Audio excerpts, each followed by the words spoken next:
Welcome, one and all, to another edition of the Defo Show with Lubie here on the 5 Reasons Sports Network, brought to you by Water Cleanup of Florida.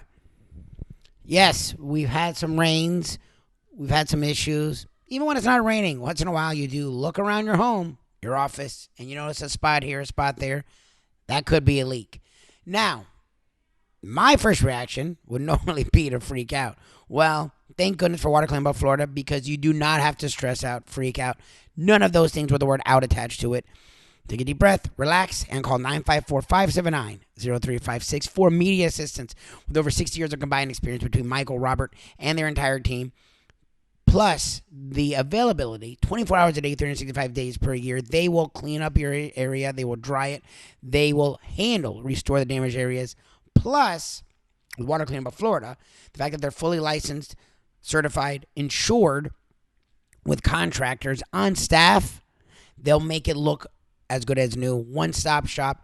Water Cleanup of Florida will handle all your water issues. Do not let a leak sneak up on you. Do not let it scare you. Do not let it frustrate you. Call them, 954-579-0356. They service Miami, Broward, and Palm Beach counties. 954-579-0356. Online, WCUFL.com. Check out the socials, Facebook, Instagram, Twitter, at Water Cleanup FL. And if my word isn't enough for it, and look, they have helped my wife and I at our home. They were amazing. No worries. Check out Google with over 75-star reviews. They will leave you feeling at ease. Water Cleanup of Florida. If you have the schmutz, they have the guts. Talking about guts, Tua Tagovailoa is a guy who's been questioned to be injury prone, who's been questioned to be soft and frail. Well, he's a guy that now is getting questioned for wanting to play in the middle of concussion issues. It's taken the sports world and non-sports world by storm. We talked about it with longtime South Florida writer, now Miami Dolphins columnist for the Sun Sentinel, Chris Perkins, and the one and only South Florida icon, broadcasting icon, both news and sports, the one and only Tony Segreto, both chimed in on the Tua Tagovailoa and the Miami Dolphins saga with us, the Defo Show with Lubie, on the 5 Reasons Sports Network. Chris Perkins joins us now from the Sun Sentinel, now the Dolphins columnist with the Sun Sentinel. And, wow, could you have walked into a better situation there, Chris Perkins? We're at the epicenter of everything, whether it's good or bad. It's really been an incredible season so far, and we're only 4 games in.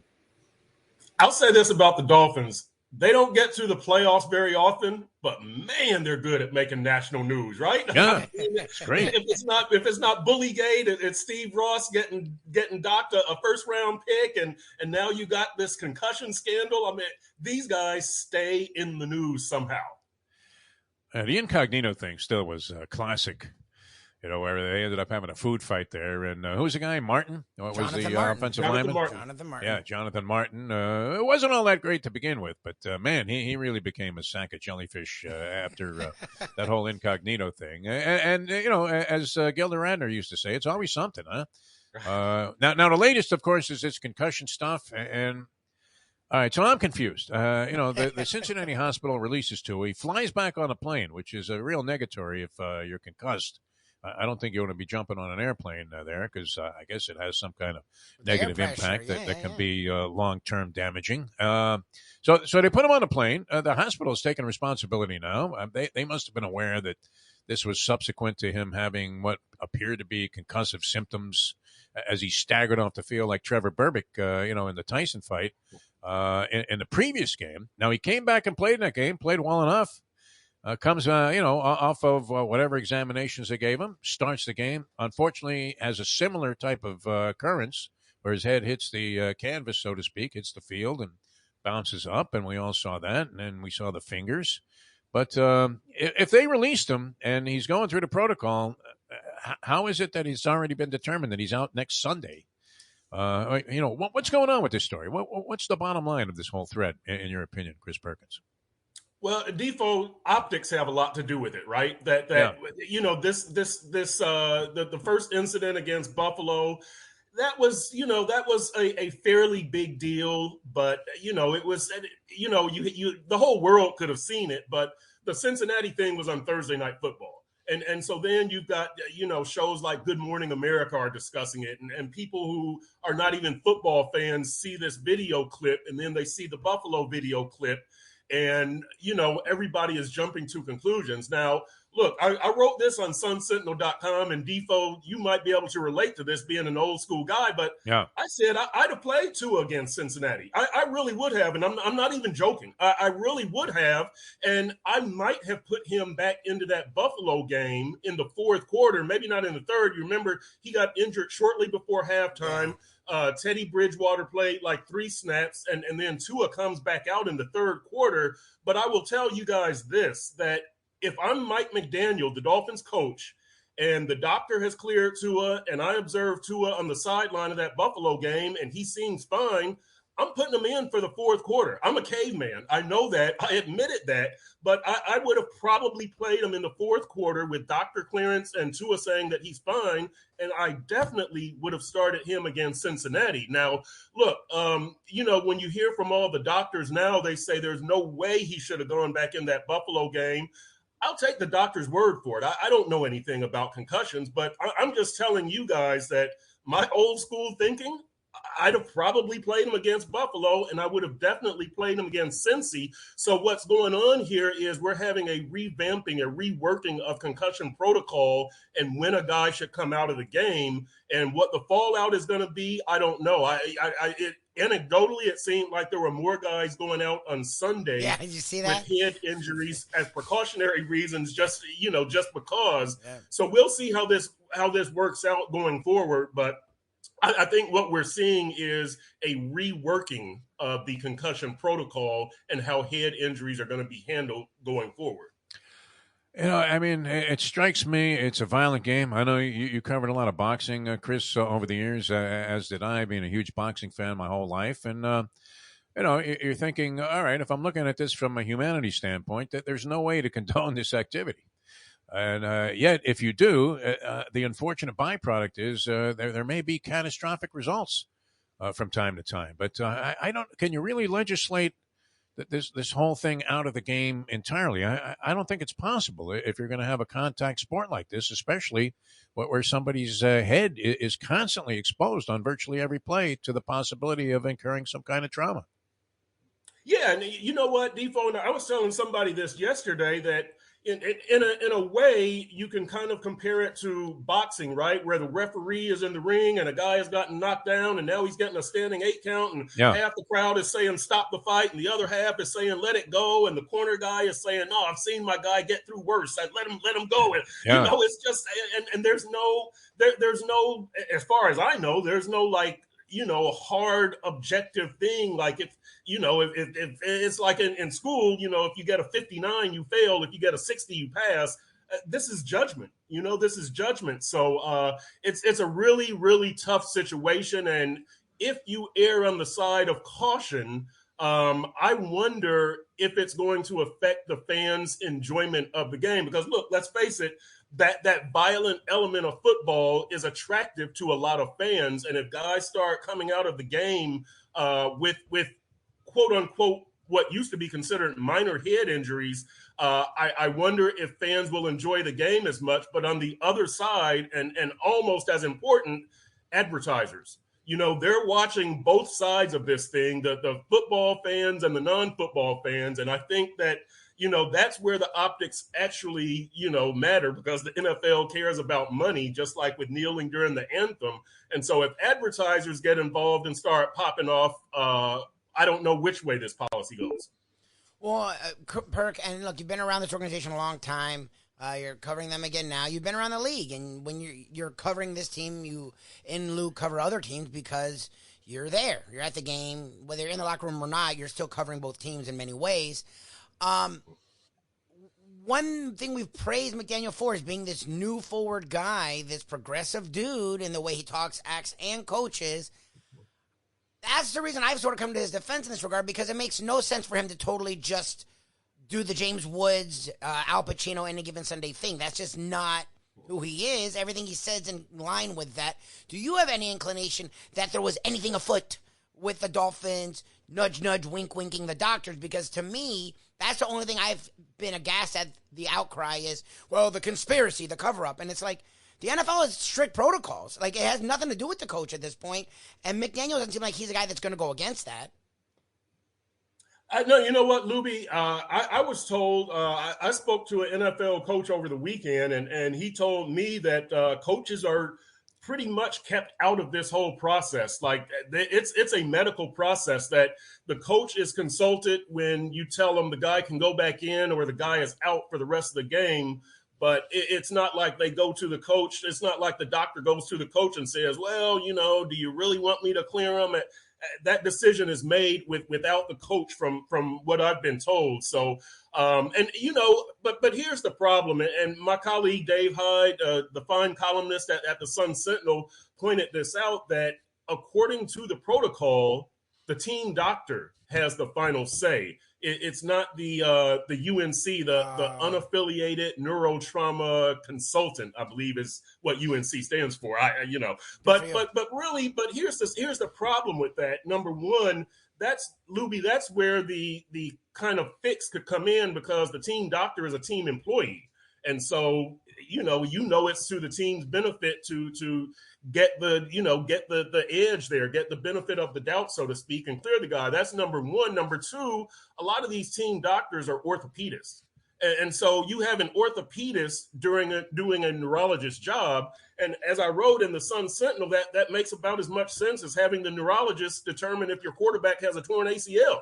Like, you wouldn't do that. I mean, so the policy is kind of backwards. It's kind of like when Don King had his tax attorney defending Mike Tyson in a rape case, and guess what?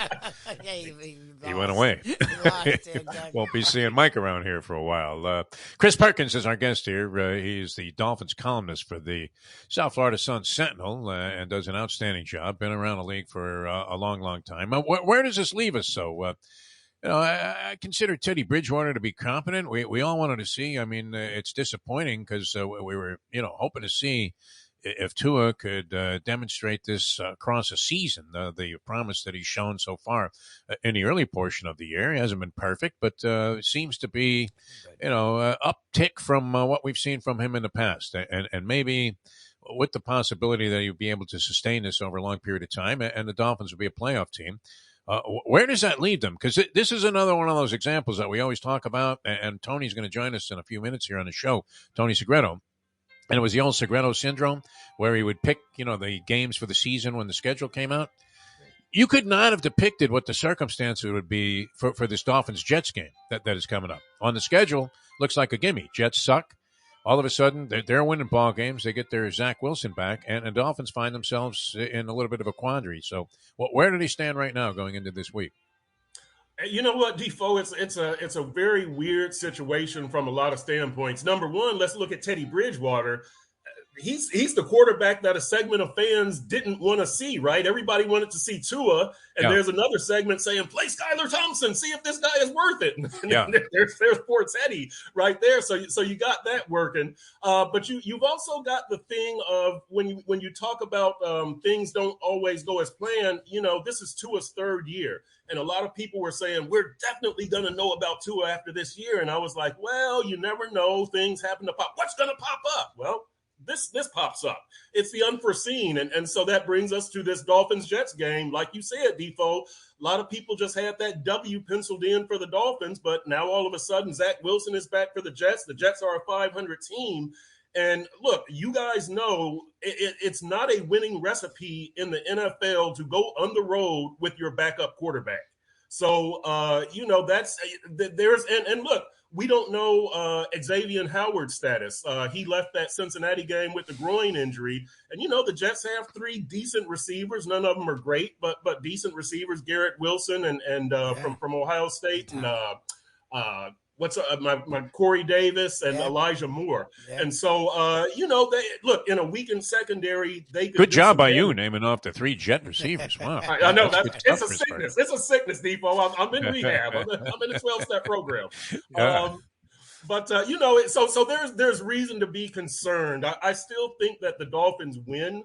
Because, look, your offense is get the ball to Tyreek Hill and Jalen Waddle, and you need to develop a running game. Your defense is, okay, make some big plays. Your stats are going to be ugly, but just make some big plays. Is that sustainable? I don't know. I'm not sure on the true identity of this Dolphins team yet, but I do have them winning up there in New York by a slim margin. Okay, isn't that game here? Because Up there. No, it's Up there. away. It's away. it is. Yeah, it's away. It's away. Okay.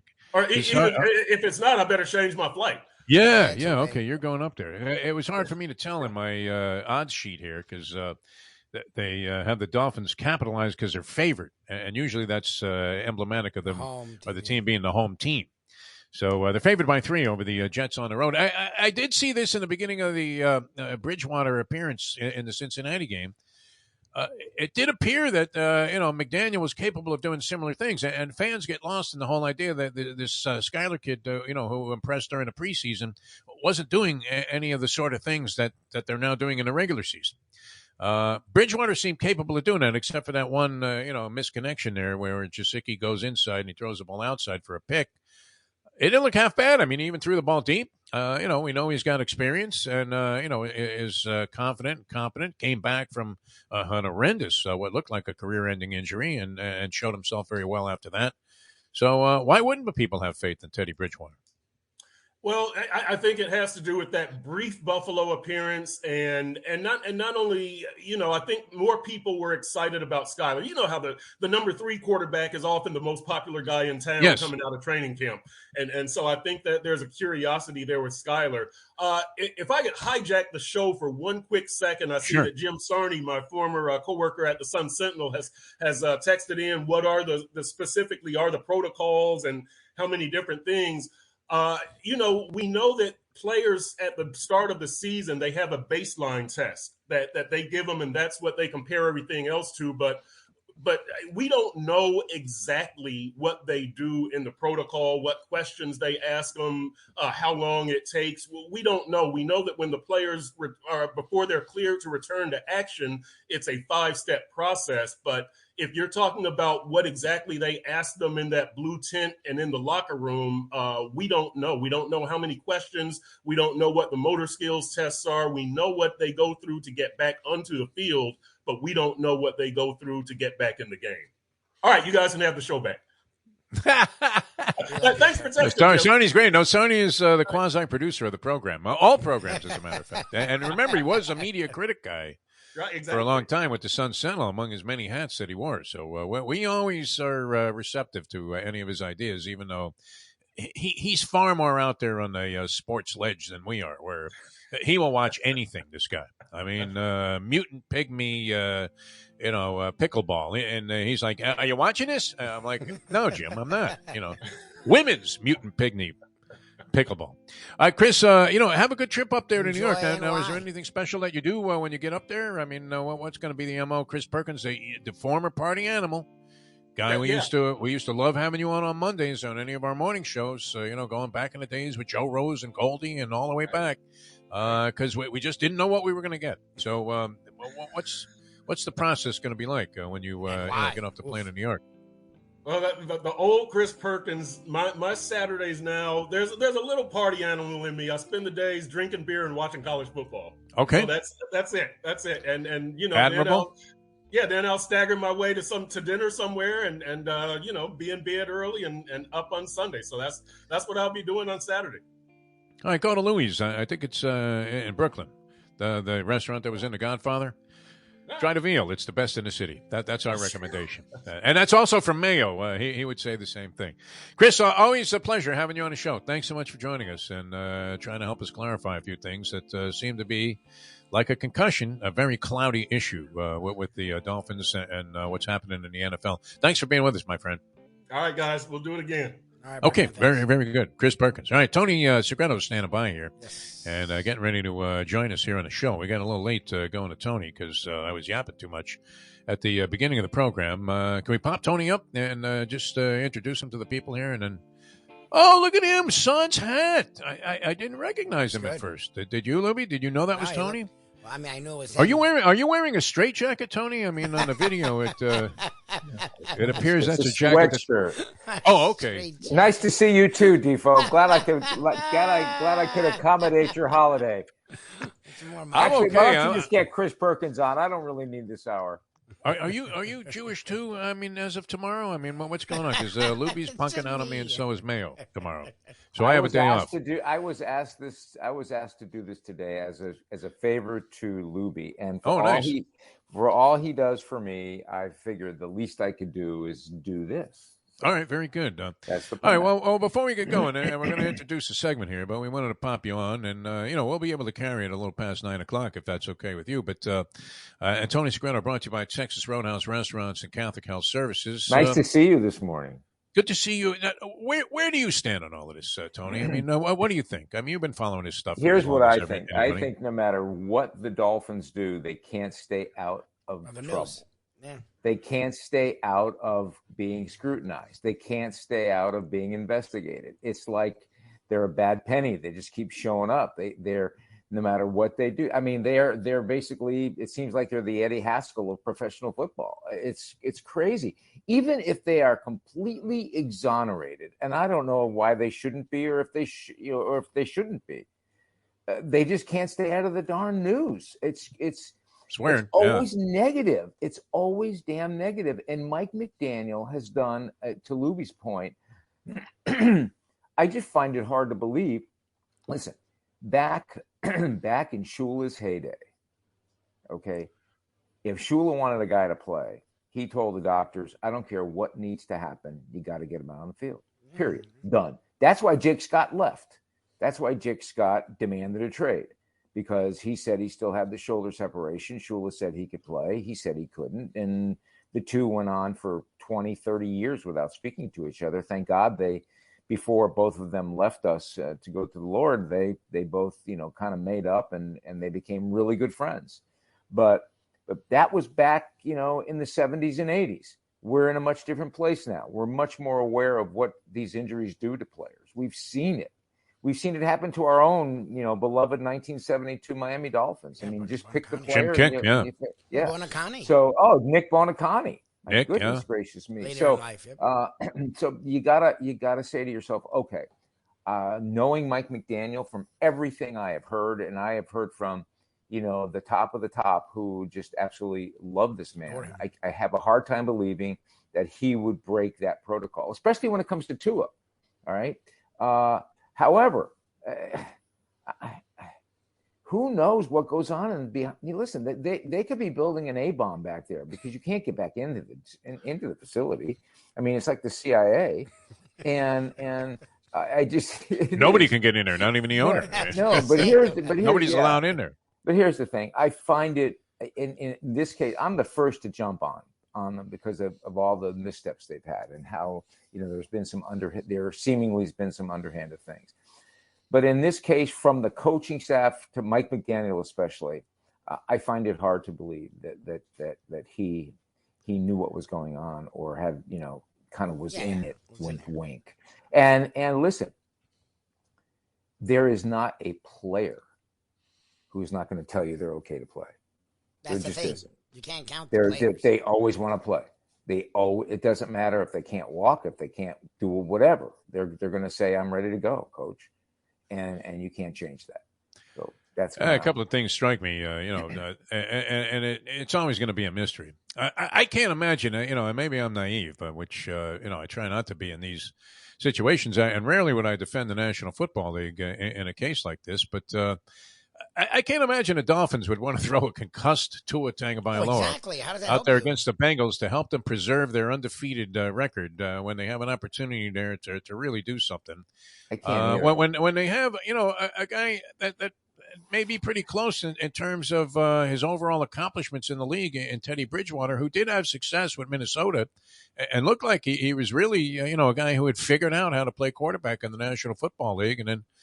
At the height, this might have happened to Jameis Winston too. At the height of what looked like a springboard to success, incurred an injury and then sort of never totally recaptured that form. But trustworthy. I mean, wouldn't you rather have him out there with the stake that's out there for the Dolphins, investing the high draft pick in Tua and now building this roster of offensive players sort of around what they thought were his skills and bringing in McDaniel, even if it was by accident.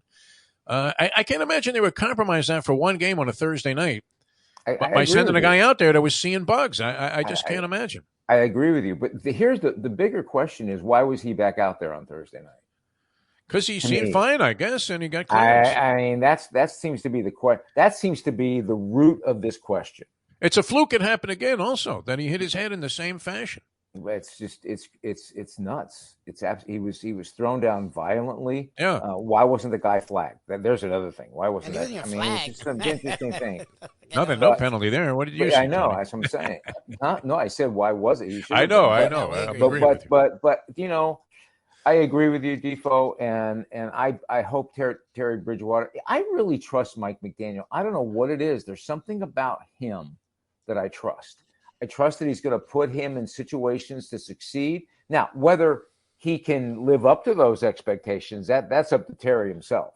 Okay, but I think McDaniel's going to give him a game plan that fits what he does. I mean, he and Tua are not that different in terms of style. Yeah, they both move well. They both have strong arms, and I just. Let's see what happens. You could find a way to win with this guy. I mean, exactly. And that's a curious thing about McDaniel. All you have to do is, he's the holder, he's the keeper of the keys until Tua comes back.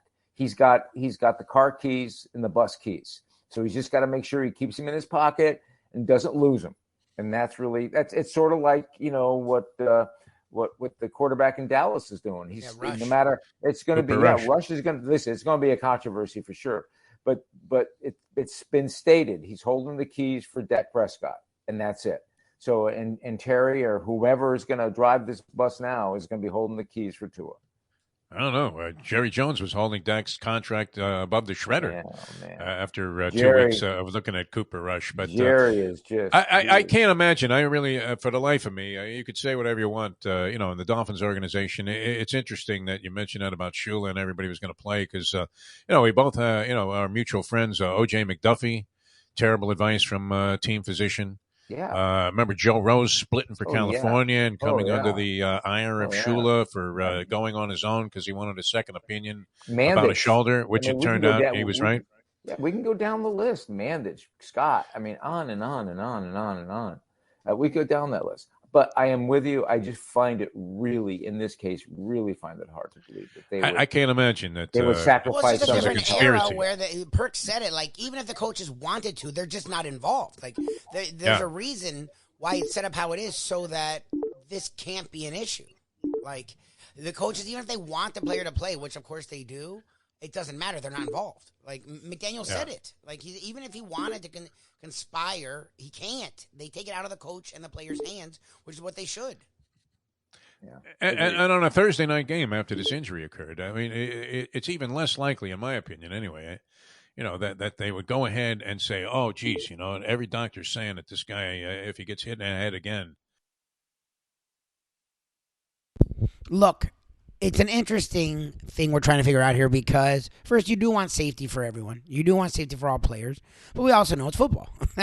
And football is inherently violent. So even when you take out a lot of the violence, you're still going to have ridiculous hits like we saw Thursday when the Bengals guy, I don't care what. My favorite part about this whole thing is people saying, well, there's way worse hits. I mean, I guess in the 1980s, Steve Atwater, and in the 90s, Rodney Harrison.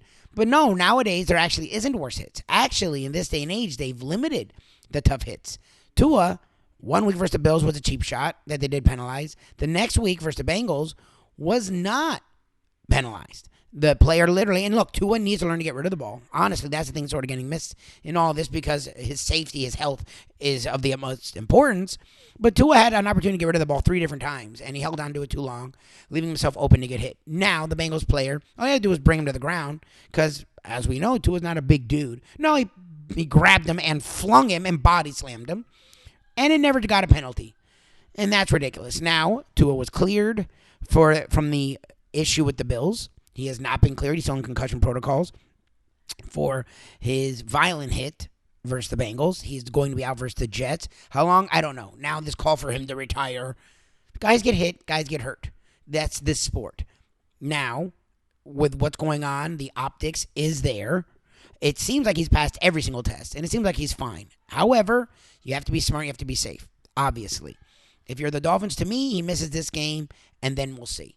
Make sure he goes through every test. Make sure it goes through every protocol. And then after that, I presume he'll play the week after the Jets game because, again, he seems okay. Now, what you have to do is make sure he gets rid of the football. He's been a lot better this year at not holding onto the ball, not taking the big hit. But back-to-back weeks, well, the Bills, he had gotten rid of the ball. The guy just pushed him, and it was a jerk move, and they got the penalty. Versus the Bengals, that was on him. I mean, he should have gotten rid of the ball a lot quicker. He kept trying to make a play, and I appreciate that. But you know what? You can't take that hit.